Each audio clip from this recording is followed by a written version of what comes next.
Was there any kind of concession made by him to help soften the blow? I mean, anything, or was it just, I'm going, goodbye? I would say it was, I'm going, goodbye. I think we explored those last night to the point there wasn't another rock to turn over. And what is Bill Walker's situation because he signed a grant in aid rather than a letter of intent? Well, in terms of his eligibility status, well, for him to transfer, he'd obviously have to be granted release, and without that release, he would have to sit out a year. So it would be like any other existing student athlete.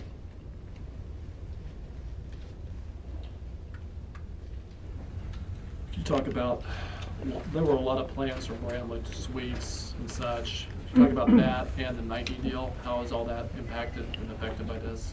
Well, there were a lot of plans, Howard, and we talked about that. There's no mistake that the opportunity to do those things was in large part because of the excitement that Bob created. My commitment is still to give our coaches and our kids the best experience possible, and so we'll still try and figure a way out to make that work financially. I've forgotten the other question. What was it? Nike. Yeah, that's our commitment's a 6-year commitment, so that's unchanged.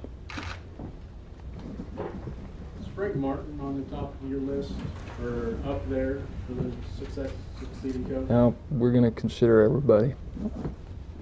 There was discussion about if Huggins were to take the West Virginia job, that his staff would be going with him. Did he indicate to you guys that that would indeed be the case, or did he say that they'd be open to staying here?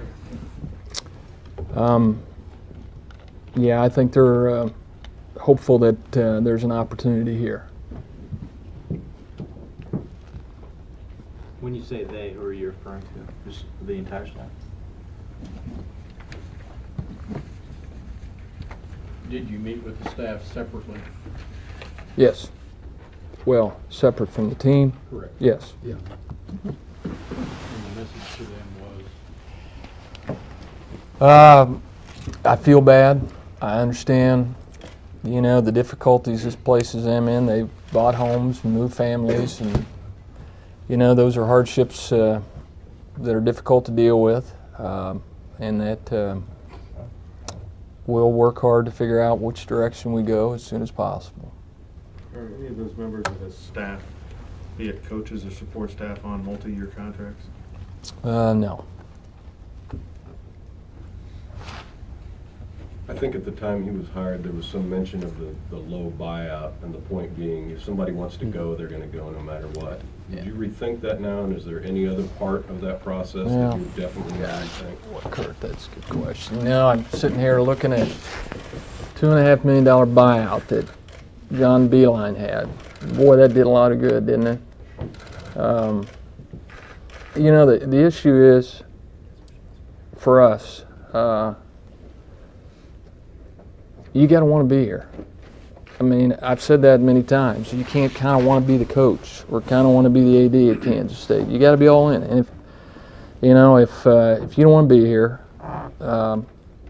and because of money, we force you to stay, I'm not sure that really makes for a good combination. Why do we have a buyout in there? Well, we're going to have expenses, obviously, and we want to try and cover our expenses. But, in truth, I didn't think in Bob's case that there really was going to be a need for that, given the kind of commitment he had made on the front end.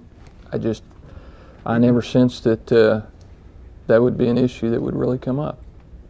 Tim, in the 54 weeks or whatever it was there anything about Bob that you felt was just he kind of wanted to be here? No. No. No, I think we all thought he was going to retire here, Mark, to be honest. I think he did too. He Frankly. just mentioned that last night. He said, I had every intention to stay here and retire here. There's an image of Bob Huggins, obviously, it's out in the public, and there's the way he was here for a year. Do you see this as any proof that maybe the image wasn't completely wrong? No, Bob's a good guy. He's a good guy.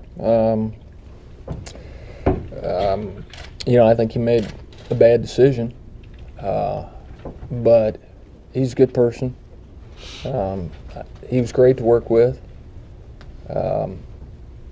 Much different than I think he's portrayed as being.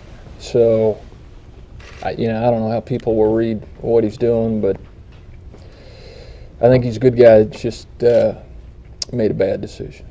Did he express sorrow Oh, yeah. verbally? Yeah. Mm-hmm. Yeah, I think he knew he was letting us down.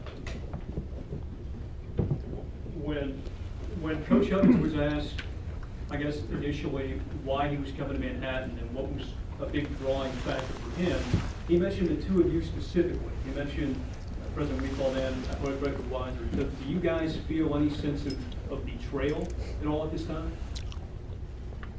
Yeah. I'll just speak for myself and say certainly.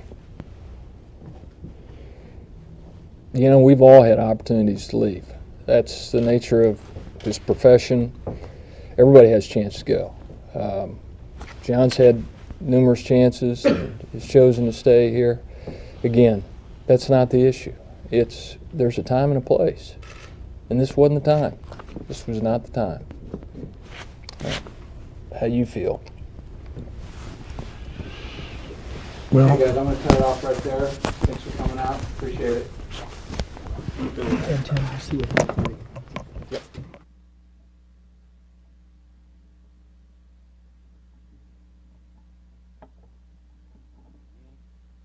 And you are watching, or you have been watching, live a press conference from Bramlage Coliseum at Kansas State University, where the announcement was that Bob Huggins has resigned after 1 year as head coach at Kansas State to take a job at his alma mater, West Virginia.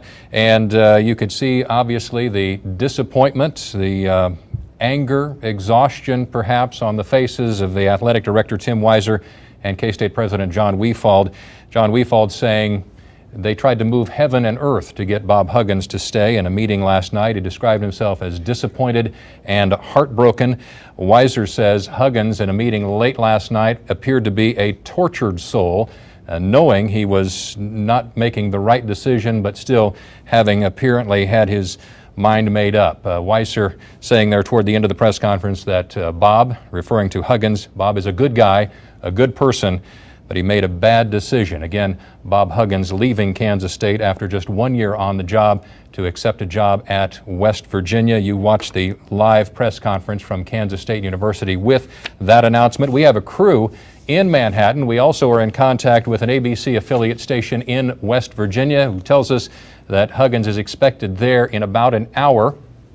And we will hope to have some information from there. Obviously, much more information coming up later on tonight on 49 News at 6 and 10 from our reporters scattered around who have been digging into this story that just broke early this afternoon and was just confirmed late this afternoon here on 49. Again, Bob Huggins, K-State coach for 1 year, is now gone. He is the head coach at West Virginia. Keep it here on 49 News for much more on this and other stories coming up at 6 and 10. Thank you.